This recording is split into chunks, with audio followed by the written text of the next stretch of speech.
বাংলাদেশের যে গণতান্ত্রিক যাত্রা সেটা ডাকসুর মাধ্যমে শুরু হয়েছে। ইনশাল্লাহ আমাদের রাজনৈতিক যে একটা সংস্কৃতি ছিল, একটা ব্যাড পলিটিক্স কালচার ছিল, সেই কালচার থেকে আমরা মনে হয় ধীরে ধীরে বেরিয়ে আসতে পারতেছি। আমাদের প্রজন্মের যে হাই হেড পলিটিক্স প্রজন্ম ছিল, আজকে তারাই সবাই মানে ফ্যাসিস্টের বিরুদ্ধে যেরকম লড়ছে, আজকে দেখবেন আমাদের চাকসুতে এরকম মানে বহুদলীয় যে একটা গণতন্ত্র প্রভাব সেটা বোঝা যাচ্ছে আমাদের প্রায় 450 মতো। অনেক দিন পর বলতে প্রায় 25 মানে আপনি বলছেন 35 বছর পর। হ্যাঁ, 91 পরে এখানে নির্বাচন হয় নাই। তো যাই হোক, আমরা আসলে সেই 19 সাল থেকে ক্যাম্পাসে আসি। তো ক্যাম্পাসের আসলে অনেক রকমই দেখছি, করোনার আগের ক্যাম্পাস, করোনার পরের ক্যাম্পাস বা 5ই আগস্টের পরের ক্যাম্পাস।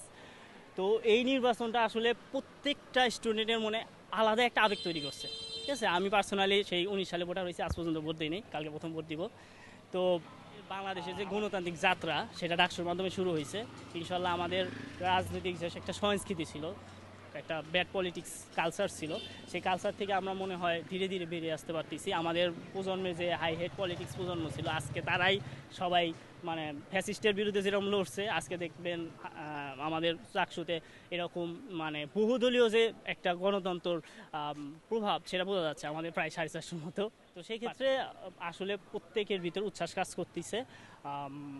আশা করা যায় যে কালকের নির্বাচনটা সুশৃঙ্খল হবে। আর আপনি যেটা বললেন যে অনিয়মের কথা, এটা আসলে বিভিন্ন প্যানেল বলতেছে। আমি যেহেতু সাধারণ শিক্ষার্থী, তো আমার চোখে আসলে এরকম কিছু পড়ে নাই। তো যদি আসলে কোনো কেউ এরকম বলে, অবশ্যই উচিত হবে প্রশাসনে সেটা সুষ্ঠু তদন্ত করে, যেন এইখানে কোনো রকম কলঙ্ক না থাকে। কারণ একটা ছোট একটা কলঙ্ক থাকলে আমার টোটাল যে আমাদের ভার্সিটির চাকসু নির্বাচনের যে সফলতা সেটা আসলে ব্যর্থতায় পর্যবেসিত হবে। সাধারণ শিক্ষার্থী হিসাবে আমি যেহেতু কোনো রাজনৈতিক ব্যাকগ্রাউন্ডেরও না, বা আমি এরকম কোনো কিছু নিজে ওন করি না, আমি আসলে যে যোগ্য, যে পদের জন্য যে যোগ্য, আমি তাকেই ভোট দিব। কোনো প্যানেল দেখে ভোট দিব না, ব্যক্তি দেখে ভোট দিব।